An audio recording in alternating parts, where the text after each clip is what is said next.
एकदम कुठं न थांबता न थकता मुंबई आम्ही टच करणार म्हणजे करणार। हे तापगीप जर आला रस्त्यानं कुठं त्यासाठी गोळ्या आणल्या डोलं 650। डोळ्यात आग आहे आणि ती वेदना आहे आणि ती वेदना घेऊन तितक्याच आक्रमकपणे आणि सक्षमपणे मराठे मुंबईला निघण्यासाठी सज्ज झालेले आहेत। आता सध्या न्याहारी सुरू आहे कारण 9ची वेळ आहे जाण्याची आणि 9 पूर्वी आपल्याला पोट भरायचंय, शरीरात त्राण असावा आणि चालण्यासाठी हा पाऊल पुढे पडण्यासाठी आपल्यात काहीतरी शरीरात ताकद असावी यासाठीचा हा पहिला टप्पा आहे। न्याहारी करणं सुरू आहे।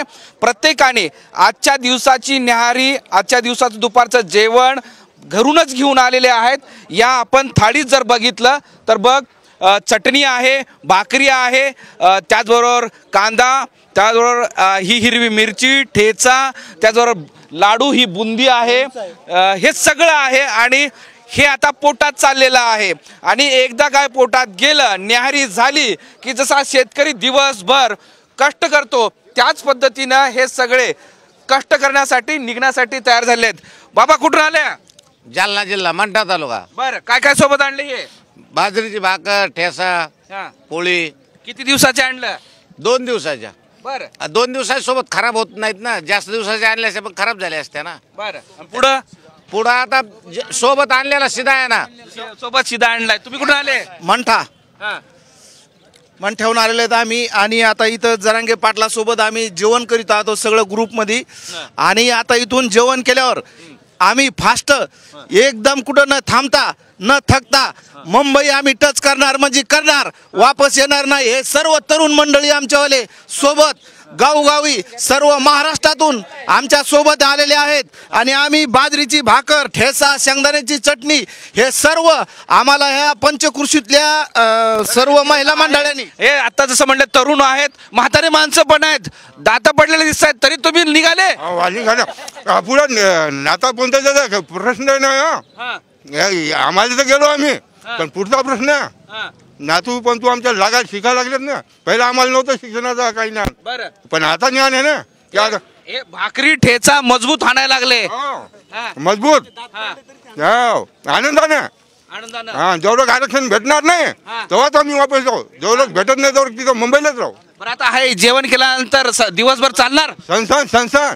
बरं, हा, शेतकऱ्यांचा दिवस असेल का? शेतकरी सकाळी न्याहारी करतो, शेतकऱ्यासारखंच आहे न्याहारी करणे। बाबा तुम्ही कुठून आले? आम्ही वाशिमवरून। बरं, तुम्ही तर थंडी वाजते, स्वेटर, खिशात गोळ्या पण आणले, कशाच्या गोळ्या आहेत त्या? हे तापगीप जर आला रस्त्यानं कुठं त्यासाठी गोळ्या आणल्या डोलं 650। म्हणजे ठेचा, भाकरी, पाणी, लोणचं, चटणी, बुंदी आणि काही झालं तरी ही गोळी, म्हणजे सगळी तयारी, औषधं सुद्धा घेऊन आलेले आहेत बघा। कुठून? मी जळगाव खानदेश 250 किलोमीटर वरून आलो आहे। बरोबर, हे तरुण पण आहेत। नमस्कार, मी कराडवरून आलेलो आहे। बरं, तुम्ही? चाठून आलो आम्ही। वडवणी। तुम्ही? कराड। बघा, महाराष्ट्रातल्या वेगवेगळ्या भागातून हे सगळे मराठी इथे दाखल झाले आहेत न्याहारी मजबूत करायची आणि एकदा जर शेतात दिवसभर पाणी भरायचं असेल, काही काम करायचं असेल, जी एनर्जी शरीरात लागते तशी एनर्जी इथं तयार करण्याचा प्रयत्न आहे। थोडा सारखा बाजूला दादा, हे बघा हे मंडप आहे, या मंडपामध्ये मराठी जसं जमेल तसं पोट भरू लागलेले आहेत। सोबतच इकडे झेंडे तयार सुरू आहेत, झेंडे करणं सुरू आहे आणि हे सगळे झेंडे आपल्या खांद्यावर घेऊन मराठ्यांचा विजय व्हावा यासाठीचा हा संघर्ष आणि हे वादळ थोड्याच वेळात निघणार आहे आणि त्यासाठीची लगबग सुरू आहे। पुढे माणसं असतील, मराठे असतील, त्यामागं वाहनं असतील आणि हाच सिलसिला असाच पुढे सुरू राहणार आहे। आणि त्यामुळं हे जे काही चित्र दिसतं आहे, बाबा कुठून आला? नांदेड आला, भाकरी फिकरी आणि सोबत दिसतंय? भाकरी सोबत तुम्ही दोघं एकत्र हाणायला लागले? हो, मुंबईला जायचं ना, आता जेवण करून निघायचंय, नेहरी करून चाललोय आता। किती लोक सोबत आणले? भरपूर 100 लोक आहेत आम्ही सारंगपूरचे। सारंगपूर कुठले? अंबड तालुका। अंबड तालुक्यातलं सारंगपूर। बघा ही सगळी मंडळी इथं आलेली आहे, तिकडे लोक जमलेले आहेत। भाकरी कोण कुठून, तुम्ही कुठून आणले?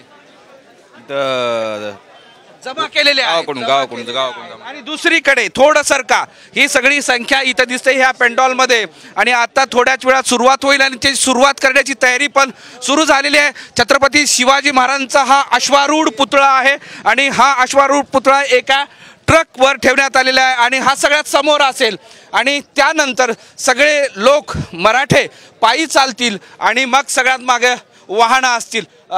तुम्ही सहभागी होणार आहेत? हो सर. हा, हे कसं नियोजन आहे? नियोजन माहित नाही पण मी पाठिंबा द्यायला आलेलो आहे या ठिकाणी. बरं, पाठिंबा द्यायला आहे. तुम्ही?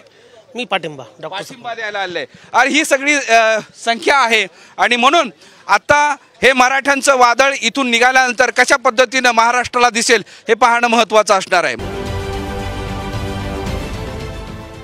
देश विदेशातील प्रत्येक घडामोडींचे लाईव्ह अपडेट मिळवण्यासाठी आता साम टीव्हीच्या सर्व सोशल मीडिया प्लॅटफॉर्मला लाईक, फॉलो आणि सबस्क्राईब करा.